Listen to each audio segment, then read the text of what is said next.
High বন্ধুরা, কেমন আছো সবাই? আমি পাপিয়া। পাপিয়া ডিজাইন কালেকশনে সকলকে স্বাগত। আজকে তোমাদের সাথে একটা ব্লাউজ শেয়ার করব। মানে এই ব্লাউজটা করতে যে আমার কী সমস্যার মধ্যে করতে হয়েছে সেটা আমি ছাড়া কেউ জানে না। এবার এই ব্লাউজটার ক্লায়েন্টের যার কাছে যে মানে হাতের কাজ করিয়েছে তার ভুলের জন্য আমাকে এই ব্লাউজটার পেছনে প্রচণ্ড পরিশ্রম করতে হয়েছে। নর্মাল ব্লাউজের থেকে অনেক টাইম লেগেছে এবং খুবই খাটুনি। আবার দ্বিতীয়ত তার উপরে আমার ছুঁচ, অনেক কটা মেশিনে ছুঁচ ভেঙে গেছে আমার এই কাজটা করতে গিয়ে। তোমাদের সাথে এই কাজের পুরোটা টিউটোরিয়াল ভিডিও তোমাদের সাথে শেয়ার করব। যিনি এই কাজটা করেছে কোনো মাপ নিয়ে করেনি, একদিকে ছোট বড় যেমন পেরে তেমন অনুযায়ী কাজ করে দিয়েছে।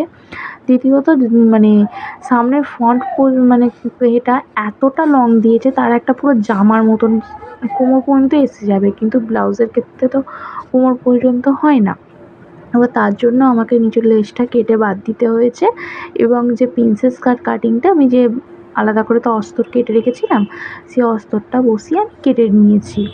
এবারে প্রত্যেকটা পার্ট বাই পার্ট কাঁচি দিয়ে কেটে নিয়েছি এবং তারপরে স্টিচিংয়ের জন্য নিজের যার এতে বসিয়ে নিয়েছি।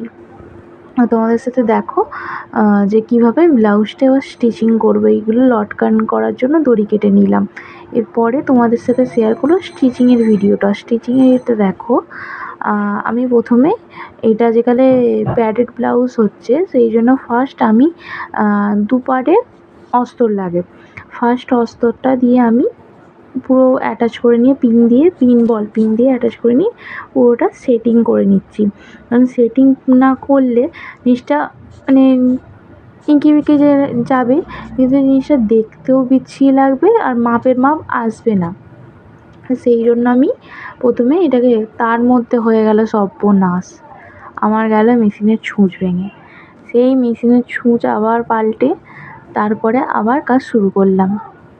এরপরে পিনগুলো খুলে নিয়ে যে যার মাপের মাপ, কলারটাও একটা সেলাই দিয়ে দিলাম হাতের কাজের পর থেকে, কারণ সেকেন্ড যে অস্ত্রটা জুড়বো তখন আমার কাজের সুবিধা হবে। তারপরে সব ধারের যে কাপড় ছিল, বাড়তি কাপড়, সেগুলোকে কেটে নিলাম। তার সাথে কাটছিলাম পুঁতি।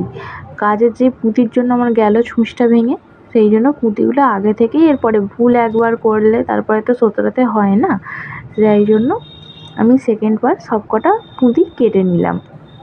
তারপরে এইটা যে প্রিন্সেস কাট ব্লাউজের যে একটা পার্ট হয়, সেই পার্টটাকে জুড়ে নিলাম দু সাইডে। জুড়ে নিয়ে তাকে পাকা দুমড়ে সেলাই যেটা বলে, যেটা কাজটা পরিষ্কার কাজ, দ্বিতীয়ত ছিঁড়ে যাবে না টান পড়লে, সেই কাজটা দুদিকে করে নিলাম। এবং তারপরে যে এরপরে সামনে দেখো জিনিসটা কতটা সুন্দর লাগছে।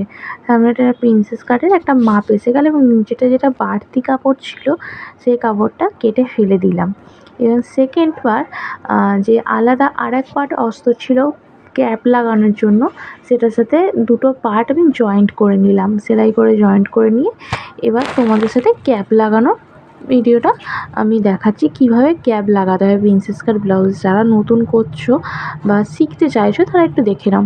প্রথমে ক্যাপটাকে উল্টে নিয়ে আমি সেখানে দাগ নিয়ে নিলাম, 4টে ভাঁজ করে দাগ দিয়ে দিলাম।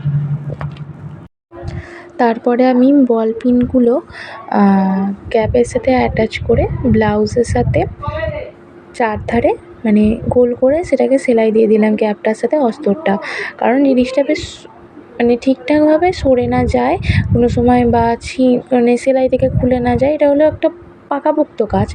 এবার এরপরে আমি মেন যে কাপড়টা ছিল তার সাথে অস্তরটাকে পিন দিয়ে অ্যাটাচ করে চারধারে সেলাই করে নেব।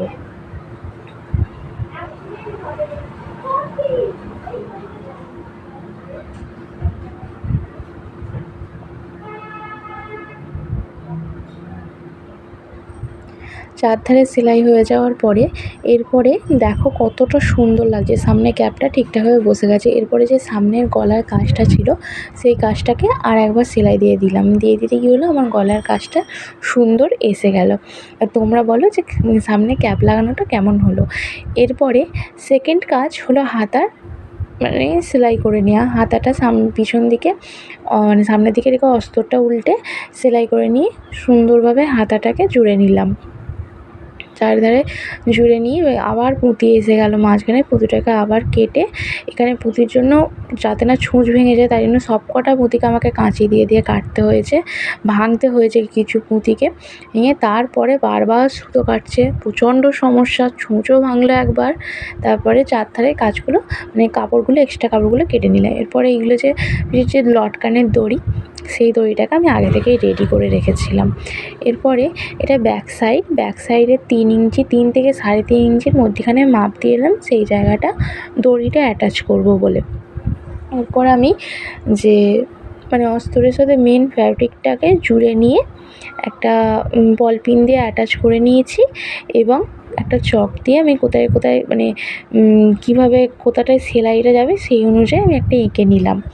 তারপরে আমি দেখিয়ে দিচ্ছি তোমাদের সাথে। 3 দিনের পর আমি সেলাই করে নিয়েছি। এরপর আমি কেটে নিলাম জিনিসটাকে, যে মানে পিন না কাটলে কী হয় ঠিকঠাকভাবে ডিজাইনটা পড়ে না, ওই জন্য যারা কাজ করো তারা তো জানো।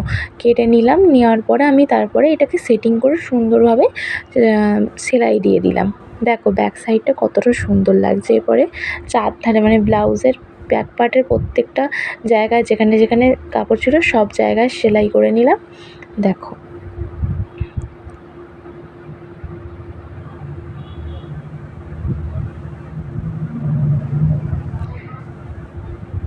সেলাই করার পরে এরকম কেটে নিচ্ছি।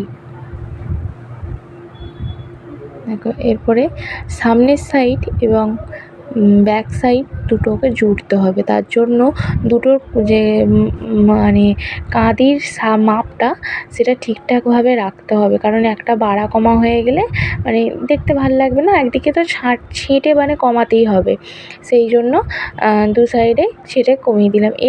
তারপরে একটা কাজ করলাম, এই যে ব্লাউজের যে লেসটা কমা বাড়ার জন্য অসুবিধার মধ্যে প্রচণ্ড পড়েছিলাম, তার জন্য প্রথমে আমি লেসটাকে কেটে রেখেছিলাম, সেই লেসটা এবার আমি ব্লাউজের ব্যাক সাইডের সাথে অ্যাটাচ করলাম, কারণ অ্যাটাচ না করলে ব্যাক সাইডটা দেখতে একদমই ভালো লাগছিল না। সে এতটা চওড়া পিট করে দিয়েছিল, ম্যাক্সিমাম 6-7 পিটটা করে দিল। সেই মানে আমার যে ক্লায়েন্ট সে বলেছিল আমি অত চওড়া পিট পরবো না, তুমি যে কোনোভাবে এটাকে একটু সরু করে দাও, কারণ আমি এত চওড়া পিট পরি না, যে মা ঠাকুমারা যেমন পরতে ভালোবাসে সেই অনুযায়ী করে দিয়েছিল।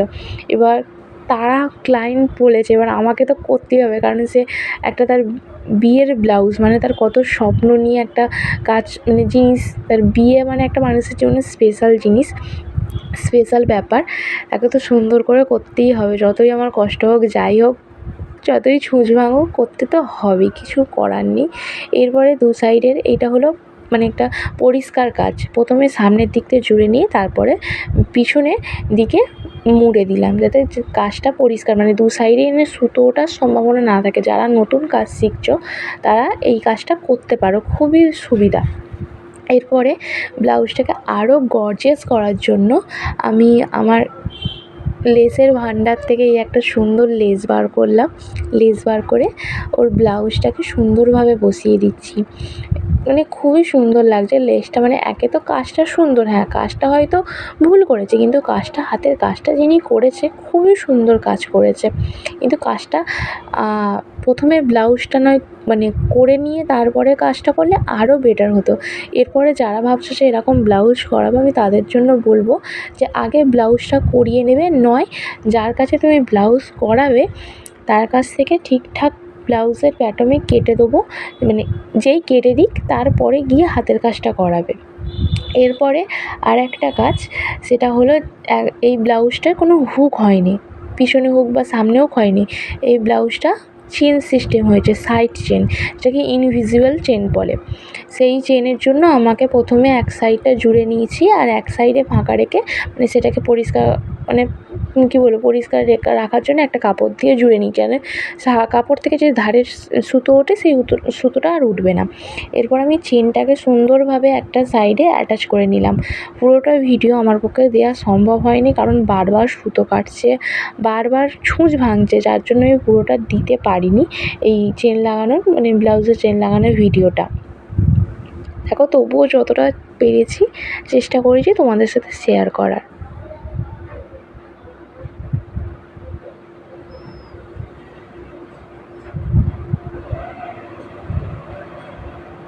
এবার দেখো ব্লাউজের ফাইনাল লুকটা, লটকন, ব্যাক ডিজাইন এবং ফ্রন্ট ডিজাইন।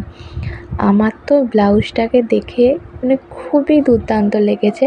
এবার তোমরা বলো কেমন লাগছে? এটা একটা বিয়ের ব্লাউজ, মানে জাস্ট অসাম লাগছে, অসাম লাগছে। তা তোমরা দেখে বলো তোমরা কেমন লাগছে। আমি নিজে করছি বলে বলছি না, তোমরা আমাকে কমেন্টে জানাবে যে ব্লাউজটা কেমন দেখতে লাগছে, কেমনভাবে করলাম। আমি এতটা লং ভিডিও কোনো দিন ভয়েস দিই না, হয়তো একটু ভুলভ্রান্তি হতেই পারে, আমাকে ক্ষমা করে দিও। এবং এই দেখো সাইড সিনটা কেমন হয়েছে, সাইড সিনটা এরকম মানে কোনো কিছু দেখা যাবে না যে সাইডে তোমার চেন আছে, সেরকম অনুযায়ী সামনে ক্যাপ লাগানো এবং পিছনে এরকম লটকান, এই সাইড এটা মানে মাথা জামার মতন করে পরতে হবে ব্লাউজটা। আর আরেকটাই, যদি আমার কাছে কেউ ব্লাউজ করাতে চাও বা গ্রাউন্ড করাতে চাও, আমার কন্ট্যাক্ট নাম্বার আমি দিইনি, আমাকে ইনবক্স করতে পারো বা আমাকে কমেন্ট করতে পারো, জানাবে আমার কাজ কেমন লাগলো সেটাও জানাবে, ভালো খারাপ যাই হোক কমেন্ট, লাইক আর ফলো করে দিও। Bye bye.